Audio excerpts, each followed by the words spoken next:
So hello and a big welcome back to the Resources Conservation and Recycling webinar program. Those that are joining us on the July 4th holiday, those very dedicated members out there. A big welcome to everybody. My name is Mitchell Jones. I'm the Outreach Editor at Resources Conservation and Recycling. A pleasure to have you all with us today. As always, before we kick things off, a few brief points. I like to introduce the program before we start. So this is the English language version of the Resources Conservation and Recycling webinar program. We also have a Chinese language version. So if you have some Chinese language skills, then you'd be sure to check that out also. This program is run every second Thursday at 10 o'clock a.m. Pacific time. And we base it on 2 speakers per issue of Resources Conservation and Recycling, 2 invited speakers whose research we feel has particular merit and interest to our community. So this particular program, the scope is effectively the same as the journal scope. And we really like to run a balanced program. We like to make sure that all aspects of the scope are well represented. In our webinar program, we don't have any particular biases or preferences about topics, simply that they are important to our community, but most aspects of the scope are important to our community. The one thing we do emphasize is audience accessibility. We really want this program to be something that everybody can take something away from. And we all know that we have quite a broad scope for our journal, and we potentially have people that are working in areas that may find value in a topic that is adjacent to their own, or may want to move into a new area, but may not have or maybe partially underway, or may not have done it yet. So we want this program to be something that caters not only to the experts in the topics, but to other people who might also be interested in the topic, but don't know all the technical details. So for that reason, we ask that the presenters refrain from using too much subject-specific or research field-specific jargon or terminology, and that they provide some basic introductory notes on their topic before they launch into the more detailed aspects of their study. Registration for the program is necessary. The main reason for this is simply so that you have the opportunity to fully utilize all of the elements of Zoom that are available in terms of the email reminders and calendar functions, etc. Registration can be completed through the Resources Conservation and Recycling newsletter. The links for the program are included in it at the end of each month. You can also find those links on the official social media pages of the journal, so X, LinkedIn, Facebook, and you can also find them on the journal homepage. So if you go to the Elsevier journal homepage for Resources Conservation and Recycling, you'll find under the About tab the webinar calendar. In that webinar calendar, you have a full list of all of our speakers, both past and future. So for the future speakers, you will have links there that you can use to register for their webinars, and past speakers are archived there for you to then access their recording of their webinar on YouTube. All of the content is archived to YouTube. So be sure to visit our journal homepage on YouTube if you are interested in the content, youtube.com/@RCR journal. You can find there all of our previous webinars archived. You can also find live streams of the current webinar. So for example, this webinar right now is not only being live streamed on Zoom, it's also being live streamed on YouTube, if you prefer the YouTube environment rather than the Zoom one. You also don't need to register for the YouTube live stream. So if you prefer not to register, you can simply visit YouTube and see exactly what we're running now without registering. But as I said, the registration is primarily for you guys so that you actually have access to the Zoom functions that you might be interested in. The final point is that we do want this program to suit your expectations, your needs, your interests. And we do offer you the opportunity to provide feedback. At the end of every single webinar, there is the opportunity to provide feedback. A survey automatically opens. It's 7 or 8 questions, and it will not take you more than 1 to 2 minutes to complete. We take your feedback seriously. If you have elements of the program that you would like to see changed, or improved in some way, or that you really enjoy and you think should remain as they are, then feel very free to comment on those aspects in the feedback. And we really are grateful. We receive a lot of feedback, actually very, very good, very high feedback rates from the audience. I really want to take this moment now to thank all of you for your feedback. It really does help to have some indication of whether you're satisfied with the program or not. Okay, so I'm going to then bring up our program for today. We have had our welcome address. I'm going to briefly introduce the journal, as I always do. Then I'm going to introduce our speaker for today, Jana. We're very fortunate to have him with us today. Thank you for being here. Then we're going to have a couple of brief notes on the admin side of things, then an approximately 20-minute presentation, although we are flexible with the time. Approximately 10 minutes of questions, again, flexible with the time, followed by the information on the next event and some closing remarks. So for those who don't know the journal, I hope that you all do, but we are Resources Conservation and Recycling. I think that our research interests are really quite well represented in the name. We're interested in all aspects of resources, conservation, and recycling. The key points for us really are systems-wide strategies, technological, economic, institutional, and policy focus, resource management practices, conservation, recycling, and resource substitution, resource productivity improvement, restructuring of production and consumption profiles, and transformation of industry. So if you have any excellent quality research in those research areas, be sure to submit it to Resources Conservation and Recycling. I may well be speaking to you in the future for your webinar. Just a few points on the admin side of things today. If all communication could please be in English. This is simply so that we have a bridging language that we can utilize to communicate with each other, a common language. We have closed captions available also. I always like to note this. So if you are, apparently it's very, very popular actually to watch these kinds of webinars without audio and rather use the subtitles. Feel very free to do so. They are there for you if you would like to use them. Also, potentially, if English is not your first language and you feel that you might benefit from some subtitles, they are there. Please use them if you would like to use them. Please post any questions that you have in the Q&A over the course of the presentation. We are here in this live webinar format rather than other options which we considered, such as podcasts and similar, for the pure purpose of you being able to communicate with our speaker, ask your questions. We'd even be pleased to welcome you onto the floor if you want to actually speak directly to the speaker. So you can provide your questions via text in the Q&A, or as I say, if you would like to use the raised hand reaction, we will know that you would like to speak with Jana directly, either with your camera and microphone or just your microphone. And we'd be pleased to welcome you onto the floor to do that, provided we're not excessively late in terms of time. So an introduction to our speaker today. We're very fortunate to have Srinivas JANASWAMY with us today from South Dakota State University in the United States.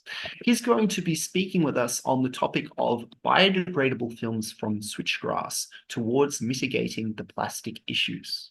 So Dr. Jana has more than 25 years of research experience that constitutes interdisciplinary research at the frontier between carbohydrate chemistry, materials science, and life sciences. His research program on functional carbohydrates is about designing and developing biodegradable packaging materials, carriers of bioactive compounds, plant nutrition, and water purification. He mentored 7 PhD and 13 Master of Science graduate students, 34 undergraduate students, and 6 visiting scholars, and has published 105 international journal articles. He edited 1 book on natural polymers for drug delivery and 4 special journal issues on green physical processing technologies for the improvement of food quality, advances and challenges of carrier architecture for bioactive delivery systems, and research advances of modification and nutrition properties of food carbohydrates, Volume 1 and 2. He received the 2019 Global Engagement Research Award and the 2022 David Fee Memorial Lecture Award from SDSU, South Dakota State University. Thank you so much for being with us today, Jana. I'm going to now stop sharing my screen so that you are able to do so. Yes, let me share. Yep. You're able to see my screen? Yes. Thanks, Miss. Good morning, good afternoon, and good evening. It's a pleasure meeting you all. And as Miss said, today I'll share some of my thoughts on biodegradable films from switchgrass with an aim of mitigating plastic issues. So I'll give you a brief introduction about the plastic issues, then our research. So for example, when we get up in the morning, we turn off the alarm, brush the teeth, comb our hair, and some of us even have the habit of doing some yoga and having morning coffee. If you see, all of them are made up of plastics, and some of us also use water repelling clothes, and then watches that could resistant even water, and then some of our shoes also made weightless shoes. And then if you see these glasses, for example, these are all really, really weightless compared to our grandfathers that they have used. And all this all made possible because of the presence of plastics. And let us see, when we watch TV, or that car that we drive to our office, and it's very lightweight compared to good old days because they're all made of plastic. And one more thing, think of this this cell phone. We cannot imagine life without cell phone. This is also made up of plastic. So in a way, we could say that we are all swamped with plastics. That is the current generation. But what did our forefathers do? So they predominantly used all the natural resources like animal skins, the barks, tree barks, fibers, leaves, intestines, metals, and even if you look, some of them have been used uh, ivory from elephant tusks. So these are all the natural and biodegradable materials. So once you leave them in the outside environment, they disappear.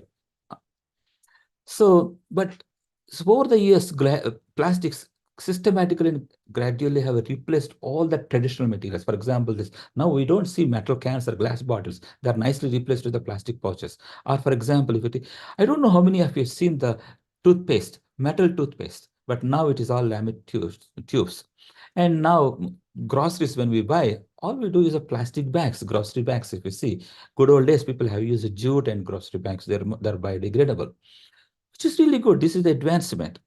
Why we have started using? Because the plastic, if you look at by itself, is a very strong material. It's highly flexible material, and more importantly, is inexpensive. So we could create anything that we want. It is a neutral material. Okay, and thus it has penetrated every sector of our life in construction, food and water provision, clothing, medicines, transportation, electronics, household, whatnot. Every imaginable sector it has penetrated. Let me, yeah, it has penetrated.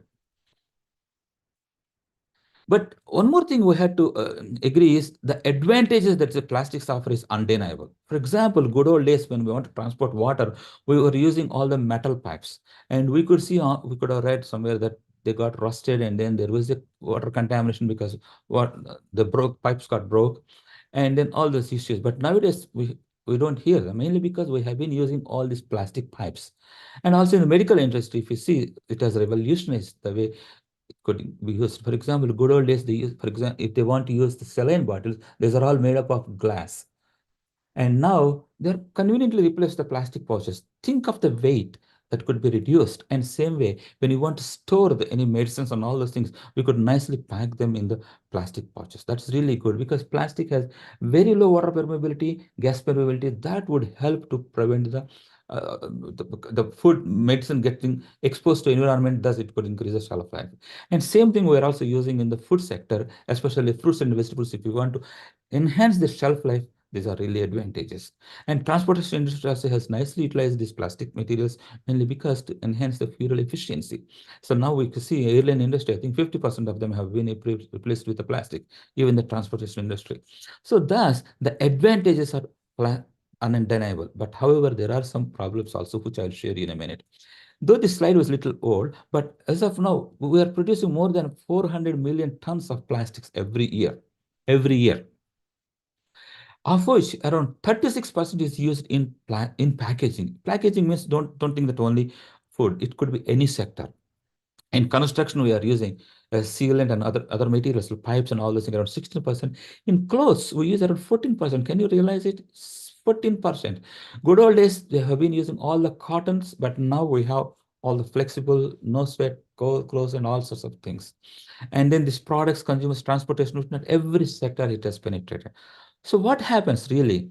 And also over the years, the plastic production and consumption is almost in line with the human population growth. It has increased significantly. Okay. And then if you see, as of the statistics are 2015, we have produced around 8,300 metric tons of the plastic, of which only 600,000 got recycled, and then 800,000 got incinerated. Remaining 4,900 happily stayed there on this environment, around 6,900 metric tons. So one estimate shows that by 2050, we might have around 12 million metric tons, or it could even be 25 million metric tons. And as we all know that human population is projected to reach 10 billion by 2050, that means if we take these high values, maybe around 2 million metric tons of the plastic waste, we are welcoming the newborns with that plastic waste. Don't you think this is really insane? This white pollution. And if you look at the end of the life of this plastic, predominantly we're trying to, as I said in the previous cycle, we are a slide, we're recycling, we're also incinerating, we're also landfilling, and we're just like that, dumping in the environment, and then many of everything is getting littered around in the environment. So if you see the numbers, only 9% is being recycled and 12% being incinerated.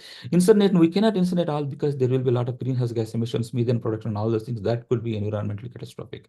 So consequently, what is happening is around 79% of plastic waste is nicely getting stashed on this planet, either in the surface of beneath the surface, soil surface, or in the oceans. That is, if you look at it in the oceans, we have plastic islands that got spread miles and miles apart. And that also is affecting the marine microorganisms. For example, this turtle is stuck with the straw. And then luckily these rescuers are helping to pick it up. Otherwise, like this bird, it would eventually die. So the amount of plastic that you and I are using is significantly high. And it even reached the space. That's what one study shows that. That's interesting. So now why should we have to worry? Let us see, whatever we are throwing out in a way, it is coming back. For example, this study shows that the fish gut is filled with a lot of polyethylene filaments. And also recent study shows that predominantly the fish that are near urban areas are filled with more plastics compared to rural areas. That is understandable too. So this once a person consumes the such fish, the plastic will end up in his or her system. And over the years, humans are also getting exposed to plastics, predominantly through food. And sometimes we even breathe because the rooms that we're staying, they're also filled with plastic particles, tiny, tiny nanoparticles that we exhale and inhale. So it appears that one study shows that we are getting exposed around 3.8 million microplastics per year. And then when you breathe and inhale and consume, and consequently, those particles are happily circulating in our blood system and they're getting accumulated at liver, intestine, other organisms. Okay, everything that doesn't get secreted. So once they get accumulated, that's where is the problem. Mainly because when we are trying to create these plastics, we use a lot of toxic chemicals because we are trying to invent everything that we are like God. We can create anything that we imagine using the plastic. That's such a versatile material. We can do that. That is how we have seen all the advancement. But however, those toxic chemicals through these particles could get released. And then once that happens, there could be a lot of issues. That is what is the concern about. As of now, we don't have any human studies. But however, rat study shows that, for example, once this uh, maternal mice gets exposed to the plastic particles, that could be transported to offspring through breastfeeding. So that could lead to a lot of neurological developments, which is really scary. And also that could also lead to some behavioral changes in the short-term exposure to microplastics. Hopefully same thing might happen to humans as well, but we have to show that. And also now the population is growing, right? For example, now we have around 8 billion people, more than 8 billion people on this planet, and soon it is projected to reach 10 billion. So we need to have more and more crop yields. We know during the crop yield and ground health, the earthworms play a significant role. But however, one study clearly shows that presence of the microplastics could kill literally all the microplastics, these earthworms. They lose their weight, eventually they disappear. So that could impact the overall the yield. And further, this study clearly shows that all these nanoparticles could get accumulated near the rootlets of the plant, and then that retards the root growth, and which further impacts on the overall yield. So which we had to worry.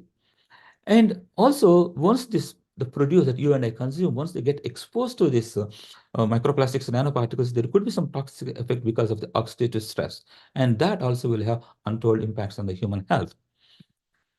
And we all consume water through bottle, right? That has become necessary for us. So, but this study, the picture, whatever you are trying to see, those shiny, do you think there are stars, shining stars in the sky? No, those are all the particles, tiny particles, nanoparticles that are happily floating in the bottles that you and I consume. Thanks to Professor Mason, she was the one who shared these pictures.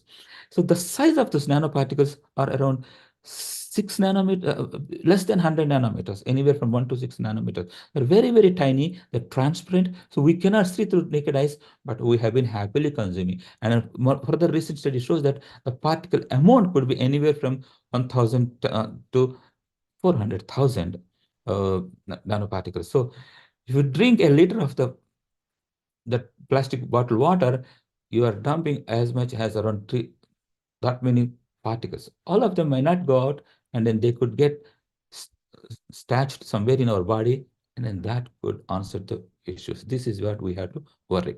So to sum up all these things, so once you use the plastic and then throw away, or thinking that out of sight is out of mind, but it is not happening, that it is coming back to us. It may not take a year or decade, it could be a little longer than that, but eventually it will come back. How? For example, these plastics could get converted to microplastics, nanoplastics that could form food to small microbiota in the ocean. They may not digest them, but they might die. But that could form food to fish, which many of us could consume them on a daily basis. And also, once these plastics, they could even enter the meat that many of us consume through grass feeding and all those things. And then some of the fruits and vegetables also, they could get, eventually they are coming back. So whatever we are using and throwing away, thinking that it's out of use or out of mind, but it's coming back. It is hard to believe that even in North Pole and South Pole, those regions also, we are seeing the presence of plastics. How it has happened? And if you go see the high mountains areas, also we see that. How? Because eventually all these things have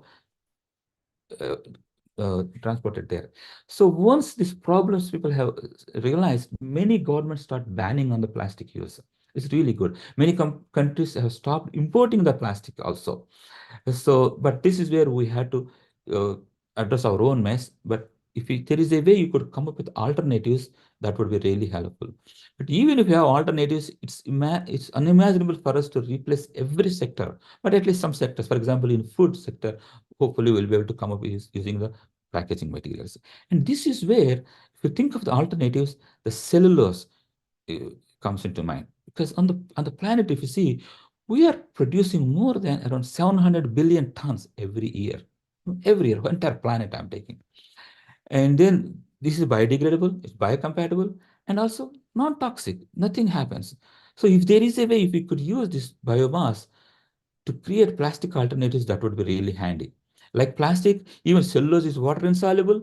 It has a very strong molecular structure, and then the network is stabilized to strong hydrogen bonds. So the properties, some of them are like plastics, we could say. So if you see the sources, predominantly it comes from the woods, plant sources. We also think of using cotton, jute, hemp, flax, and all those things, which is really good. So, but people have been trying to solubilize and create products for more than 100 years, maybe 150 years, people are working with cellulose. A lot of chemicals like lithium chloride, ammonium sulfate, phosphoric acid, ionic liquids. There is a whole set of ionic liquids, sodium hydroxide, urea, thiourea, whatnot. Many of these things are being explored. They're all success. They give us successful results too. But however, if you look at the whole process, there could be a lot of toxicity, environmental threat, and also we may have to use high temperature conditions. Solvent recovery could be quite low. And those are some of the hurdles that we have to address. And this is where, if we can come up with alternatives, that would be advantage. And in our research, we start focusing on inorganic salts, for example, zinc chloride and calcium chloride. Because we use zinc chloride to solubilize the whole cellular system, and later we take out all the zinc that has been used. And thus, the whole process turns out to be a green process. It is recyclable, non-toxic, and more important, it's environment friendly. So once you solubilize the cellulose, what we do is we use calcium ions to cross-link and create the products of our interest. It could be beads, it could be anything, but predominantly, our current focus is on creating the biodegradable films. So initially, we used microcrystalline cellulose abyssal as a model system. And then we solubilized, and then we made films. Our films are really transparent. And also the tensile strength, if you look at it, is very high. It could be around 70 to 80 kilos. It could hold one small film, or maybe 150 pounds. So what is really happening is, during the regeneration process, we are creating nanofibers, anywhere between 15 to 150 nanometers size of the nanofibers. And thus, they are able to hold a lot of weight. And cellulose by itself, we know it can hold a lot of weight, but also our process is creating nanofibers in the films, and thus the films are able to hold a lot of weight. And furthermore, they're transparent. So like plastic, which is really good.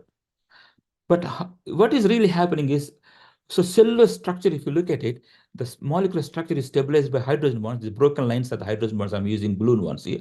So when you use zinc chloride nicely breaks this O3 over hydrogen bond, and then it tries to bond to the hydroxyl group O3. And consequently, once the hydrogen bond is broken, the whole chain gets flexibility and everything gets solubilized. This is really beauty of it. So this picture further shows that it's when you add zinc chloride, so this is what zinc goes and bites the hydroxyl group O3, and there will be a lot of hydration. And then later, once you add some calcium ions, the chains are brought together and form a association. And here in this cartoon, I'm showing you only 2 chains, but in reality, we'll have more chains depending on the conditions. That's where we'll have anywhere from 50 to 150 nanofibers are being generated. Okay, so but however, this example I have used abyssal predominantly is coming from the plant source. So however, we know that trees or plants are the lungs of the planets. So what they do is all the carbon dioxide that we release, they take and give us back the oxygen. So in the sense, we have to preserve the trees given a chance. So just now I said plastic issues. At the same time, I told you all, hopefully I convinced you all that cellulose is a solution, but immediately I'm telling, let us not cut the trees. So what is the sustainable solution for this? That is where the agricultural biomass comes into picture. If you look at throughout the world, we are producing around 140 metric tons of the biomass from different sources every year. You see, for the statistics, for example, in US, the more recent study shows that we are producing around up to 1.5 billion dry tons of biomass annually. So the crop yield is increasing day by day because we are trying to use a lot of fertilizers to meet the demands of the growing population. And so thus, we are producing lots and lots of biomass. And then some of them we are using as a crop feeding the livestock.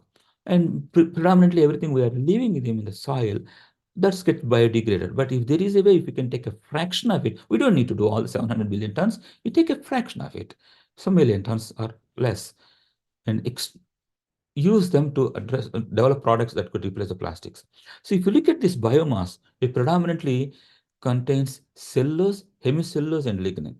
And also there could be small amount of protein and then some wax, some bioactive molecules, whatnot. There could be whole 9 yards.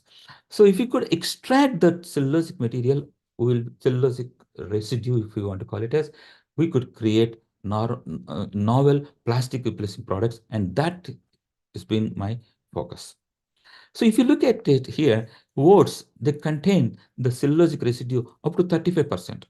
Depending on the variety, um, there could be variations anywhere from 20 to 50%. It could change. And wheat also, maximum up to 50% we have seen. Soy, perichloric. Switchgrass, if you see, is around up to 45% of this. So we could, if we could somehow devise a way to extract that cellulosic residue, and some people even call it as lignocellulosic residue. So that could help us to create plastic replacing products. And also not only this, we could even think of the potato wines, sweet potato wines, And the peels, for example, potato peels and cassava peels and sugarcane, many parts of the world were growing a lot of sugarcane. And then rice paddy when you grow rice. And every day we consume a lot of bananas and then different fruits that have peels. All that, say for example, pineapple peels. So how much we are wasting? And many of our have lawns, the green lawns during summer we maintain. Every week we mow them. How much of the grass we are dumping them as a compost material? But if you look at it, they also have significant amount of lignins. These are some of the sources that one can think of using the cellulosic residue, extract them, and then create products. So, for example, today and more recently, our research was published in the Resources Conservation and Recycling, thanks to him, and also thanks to RCR for giving me an opportunity to share our research with you all. So here, what we did was we used the switchgrass, and just to recapitulate your memory, switchgrass is a dominant tall grass spread. Predominantly, it grows in North America and even other parts of the world. I have seen in Ghana and then Kenya and other sources also, regions also, it is being grown. And then it is used predominantly as a forest protection, soil conservation, and all those things.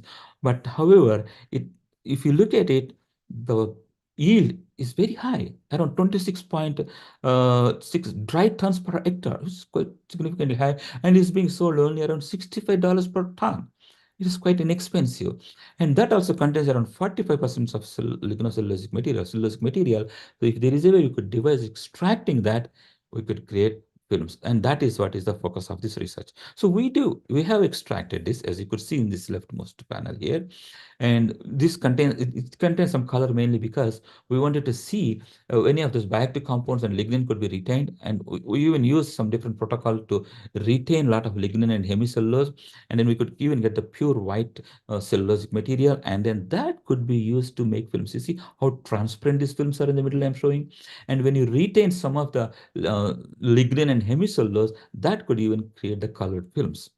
And then we have characterized them for varieties of properties, but however, but in the interest of time, I'll share with only some three properties like water vapor permeability, tensile strength, elongation, and also I'll focus on the biodegradability. I had to convince you all that these films do biodegrade. That's the reason I am choosing these four results. And also during our research, once you solubilize them, we are using a lot of cellulose to cross-link them. That's the reason what we did was here we studied the effect of cellulose on the film properties. For example, here if you see, we use around 200 millimolar to 500 millimolar of calcium chloride and made the films, and the water vapor permeability is interestingly, it has decreased. Significantly has decreased.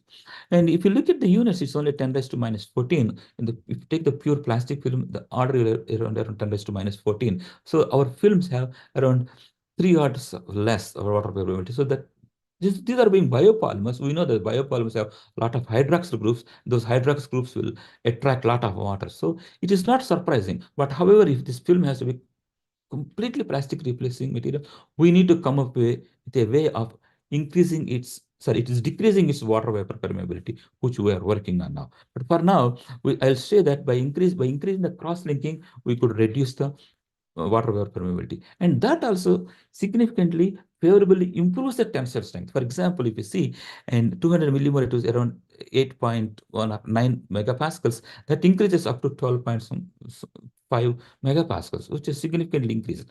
But however, the elongation, the flexibility of the film is quite low. We know the plastic films are really, they elongate fast, maybe 60 to 100% elongation. But however, this biopolymer films, the elongation is quite low, especially here when you're cross-linked with the calcium ions, we don't get much flexibility. So that is one more thing one has to work on.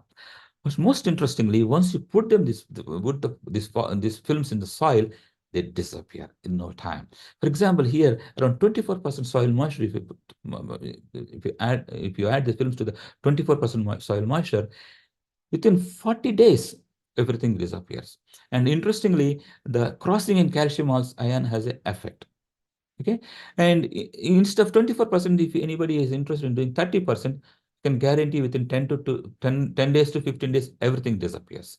On the other hand, if you use only 6% or 12% of soil moisture, still it biodegrades, but it will take time around 3 months to 4 months. So unlike the plastics, these films, these biomass, swissgrass-based films or any other biomass films, they disappear. They completely biodegrade. There will not be any issues as of now. You can say that. And we even try to retain some of the hemicellulose and lignin instead of completely getting the pure cellulosic material, even that has improved. The water availability, we did not see significant in the same order, but tensile strength has increased. For example, see now values we are seeing anywhere from 12 to 15. So that shows that this cellulose, when it is paired with some other biopolymers like hemicellulose, and here we're also using lignin, that improves the strength of the film of the films. And certainly they will biodegrade without any problem. That's very important. And so this gave us a clue that what is the use of, what is the role of complexing other biopolymers? For example, if you want to starch, pectin, or anything you can think, even carrageenans, chitosan. Here I'm trying to show carrageenans, chitosan. That has impact on the tensile strength and also elongation. So this gives an array of opportunities. Once you extract the lignocellulose from the biomass, we could use varieties of techniques to create a varieties of films depending on our need. That's what we demonstrated here. So not only the switchgrass, our technology could be nicely translated to other biomasses. For example, we use wheat, rice, prairie cordgrass, spent coffee grounds. We all drink coffee. Once we drink coffee, we throw away those grounds. But we made films out of it. But interestingly, those films have antioxidant properties and UV blocking properties. And even the corn also, when you try to use them, try to retain some of the lignin, they have the nice lignin properties. And then corn cob. And alfalfa, for example, the alfalfa films, and also soy hulls, banana peel. So everything. So this technology could be nicely translated, and then we could create a varieties of films. Each of these films will have different film properties. For example, tensile strength will be different, water vapor availability will be different, elongation will be different, the rate they biodegrade will be different, because the type of cellulose, in the sense the molecular weight, degree of polymerization is going to be entirely different. Also, we found out that this residue, the cellulosic residue, when you extract, though we call it cellulose, I'm not calling it a cellulose. Please remember that I'm calling using the cellulosic residue, mainly because our chemical analysis shows that it is composed of cellulose, is composed, it also contains xylane, it also contains mannane. There could be some small amount of galactomannane, there could be small amount of pectin. It's a soup. But however, once you use this cellulosic residue, we could solubilize and make films using the technique. That is the beauty of it. So, and also, for example, more recently, we use corn cob derived biodegradable films to increase the shelf life of raspberries. So our study shows that we could extend the shelf life of the raspberries at room temperature by 7 days compared to plastic films. Because once you wrap it the plastic films, the mold develops within a week or something. But once you use our film, because they have breathable properties, and because of that, the shelf life could be extended. This could be used for any fruits and vegetables. So we are even extending that to other studies. We believe same properties will hold good for the switchgrass and other biomass films as well. So overall, what I want to say is we got used to plastics so heavily that removing them is impossible.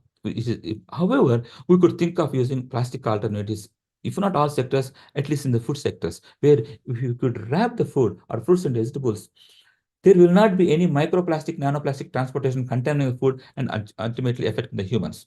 Because we know that from plastics, the chemicals and microplastic, nanoplastic, they nicely get transported to fruits and vegetables and food, and that eventually reaches humans. And that is where if you could use this cellulosic residue film from agriculture biomass, that problem could be addressed. Okay. So overall, what I want to tell you is the plastic and then byproducts, we all know that they are littering in our communities, oceans and waterways, and contaminating and in creating a lot of health issues for humans and animals. And this is where the cellulosic residue from this biomass, especially they're low valued because the price is quite low. So often low valued agricultural materials will be helpful to combat the current and future plastic issues. There are other host of health benefits, but however, when you develop the plastics using the biomass, especially from an agricultural biomass, is sustainable because every year we are producing tons and tons of the biomass. If you don't use it, it gets degraded in the soil. So you take advantage. Because some of them we are using as a livestock and some of them we are using to improve the soil quality. But however, that's where if you can take a fraction of it, even if you take 10% or 1% of this biomass that we are producing in the world, we could create a lot of plastic products, plastic replacing products. So this is overall, it's a useful, versatile, viable, sustainable, and economic technique. It even contributes to circular bioeconomy. Okay, and if you see it, these are all the natural materials. In a way, we could say that nature offers the solution to all the man-made problems. So plastic is a man-made problem, right? So I believe soon we will be in a position to create all the plastic replacing films, the films, especially trying to use them in the food sector, and then so that our health could be improved. This is my dream. So thank you all for your attention, and then I'll be happy to take your questions. Thank you. Thank you so much for such an interesting presentation, John. I kind of work in a sort of similar area to you, so I'm very particularly interested in your presentation. I'll just take this opportunity to say to the audience that the question time is now open. So if you have any questions, feel very free to post them in the Q&A. But before, well, just to give you the opportunity to do that, I also have a few sort of open discussion points that we can quickly start with. So one thing that you mentioned, Jana, which I think is something that a lot of people forget to mention, I'm really glad that you did, is that, obviously these fantastic new plastics or plastic alternatives that we're creating, so they shouldn't or cannot necessarily replace all plastic applications, which you pointed out there. Some of the medical applications, things like that, people don't necessarily want their artificial hip made out of switchgrass or something like this. But so I just wondered if you maybe wanted to quickly cover a few just brief points there on your vision on which kind of plastics should or could be replaced, which ones can't, and also touch on food fiber competition. I know that some of the fibers that you chose to work with wouldn't necessarily be associated with the food, well, with the crop, but I suppose some of them also would. I saw that you did wheat, for example, there, just as a topic of accessibility for any viewers that may not be so familiar with that concept. Oh, thank you. I'm glad that you're also working in this area. So that's really good. As I mentioned in my talk, predominantly I'm thinking we should focus on food packaging, and that's where if we could use this biomass derived fibers or lignocellulose, and hopefully there will not be any issues, because I know there is a lot more study that needs to be done, but even if the cellulose particles, there will not be any, they will not release into nanoparticles and microparticles.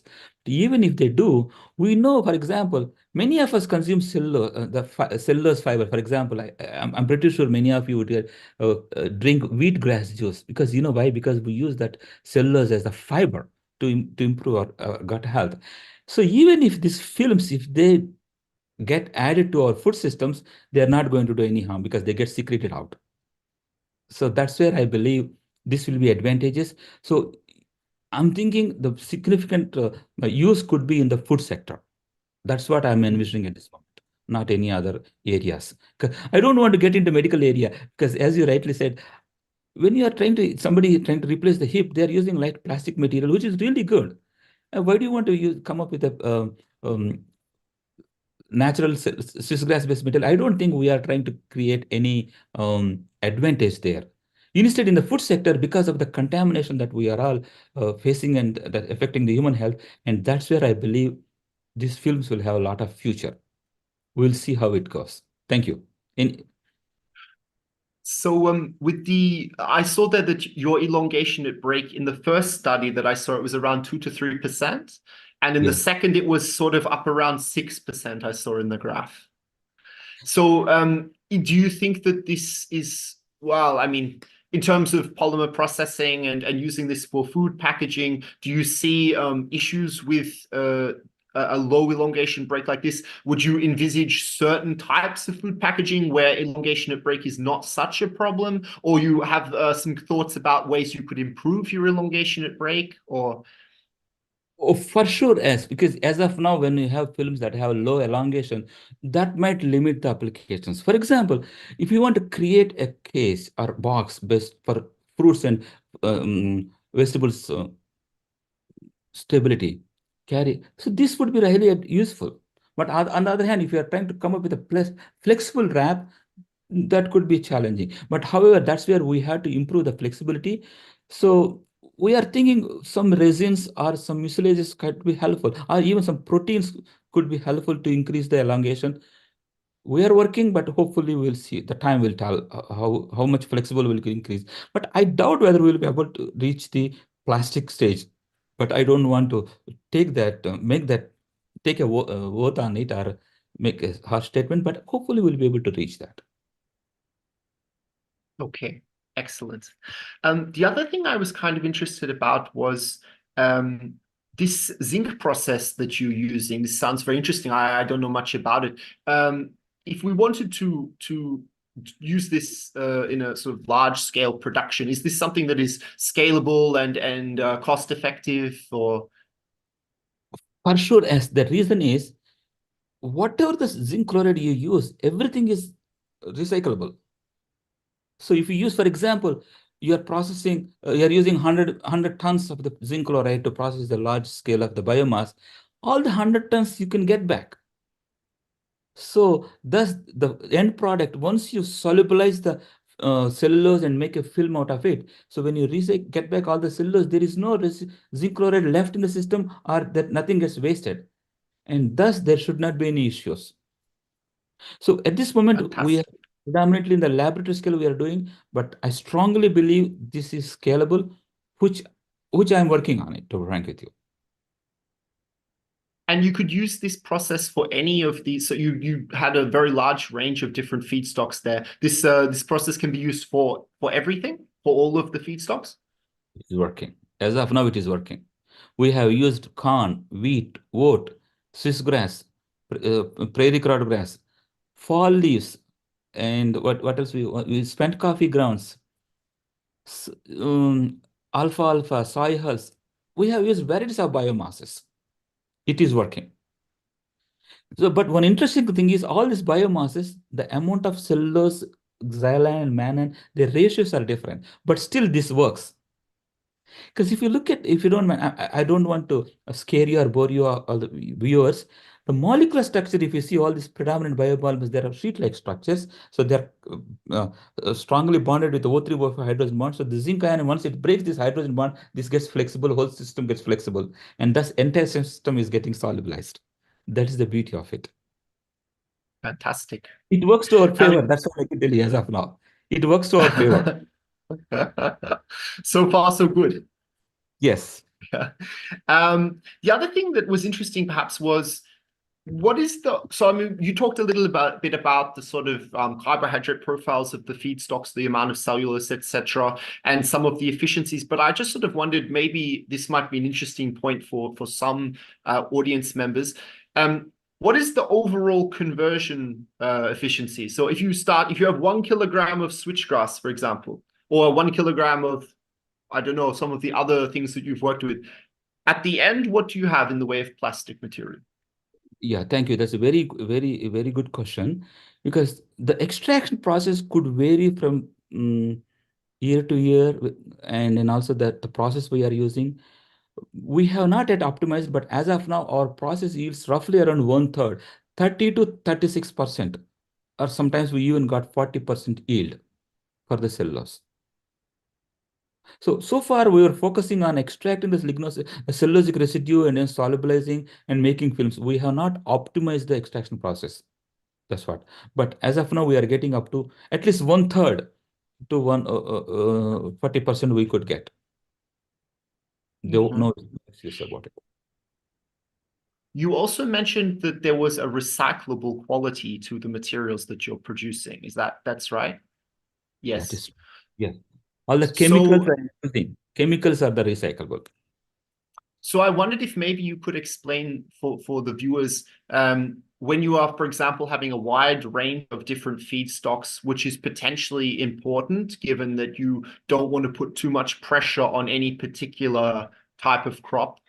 Do you have issues with, for example, you mentioned they all have different properties, can have different properties. So currently we have issues with recycling where, for example, we have polyethylene and polypropylene, and you have, for example, polypropylene is stiffer. And when you mix them in a recycling process, you have this problem that polypropylene contamination is basically causing the polyethylene to become not suitable for film applications. How do you envisage the recycling system in terms of what recycling infrastructure would be required, and how do you think that these different properties, what might the recycling of the future look like if we were to switch to a system like this? Thank you. Thank you. This is also a very interesting, important question. Thanks for asking. I sincerely believe we don't need any recycling facility because this is the natural biodegradable material. Just go and dump it in the land. And then only thing is you provide the moisture, 20%, 30% moisture. And once it rains, after that it disappears. So we don't really need This a would have recycling. been, yeah.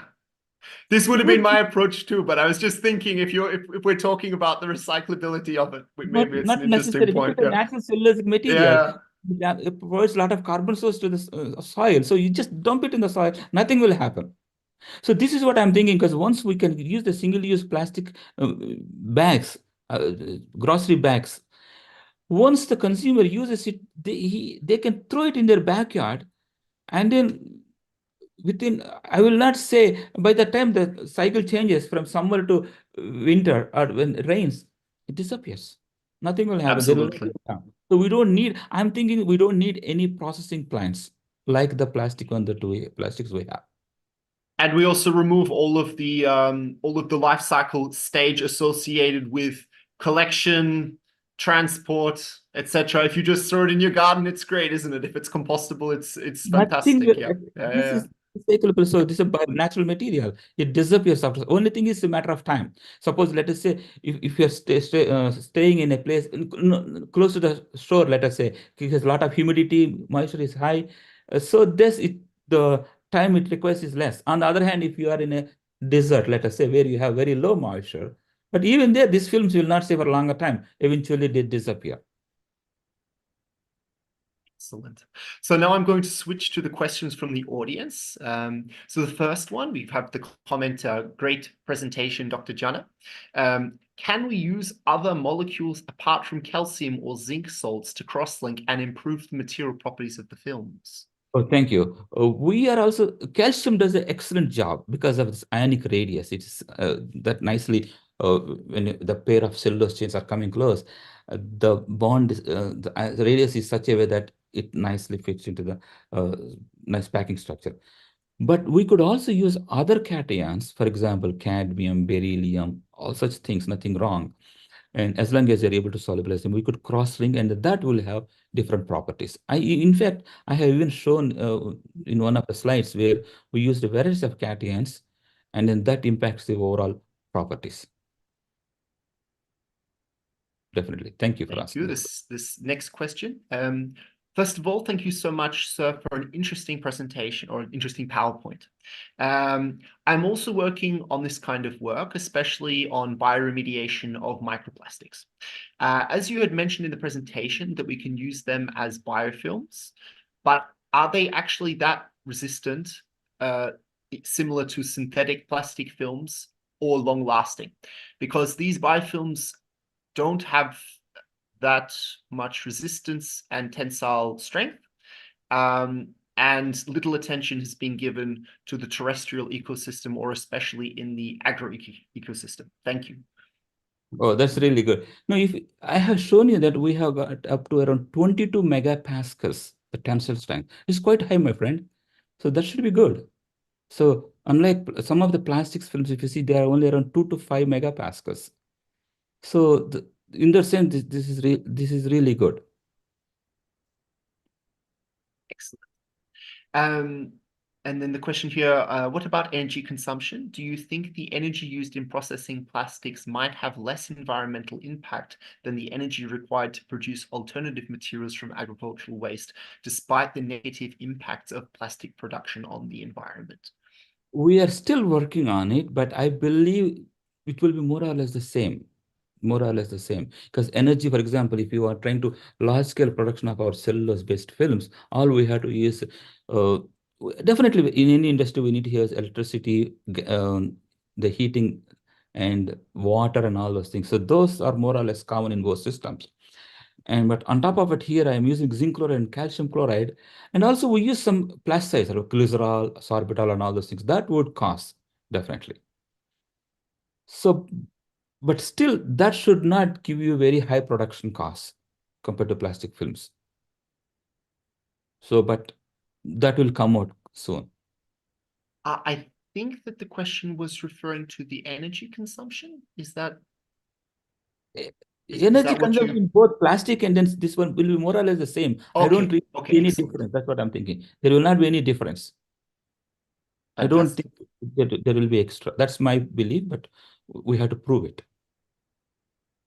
We are looking forward to that, John, and make sure you send it to Resources Conservation and Sure, Recycling. sure, I will.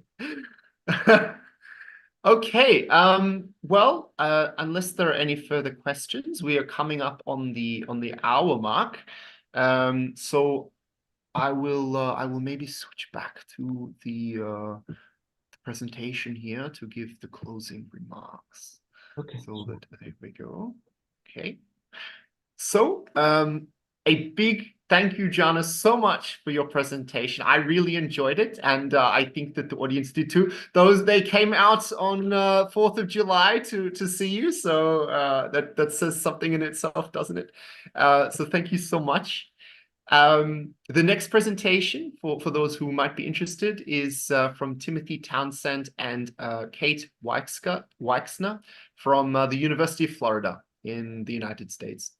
They're going to be speaking on the topic of bridging the gap between science and policy, bringing beneficial use to the US construction industry. That's Thursday week, so not this Thursday, but the following Thursday, July 18th, 2024 at 10 o'clock a.m. Pacific time. Well, that brings us to a close for today. Thank you so much, everybody, for coming, and thank you, Jana, so much also for My presenting. pleasure. Thanks you all for joining my talk, and then it's really good to see you. Thanks, Miss, for the opportunity. My pleasure. My pleasure. Okay. Goodbye to everybody. Keep well, and I will see you in a couple of weeks. Thank you. Take care. Nice rest of the day.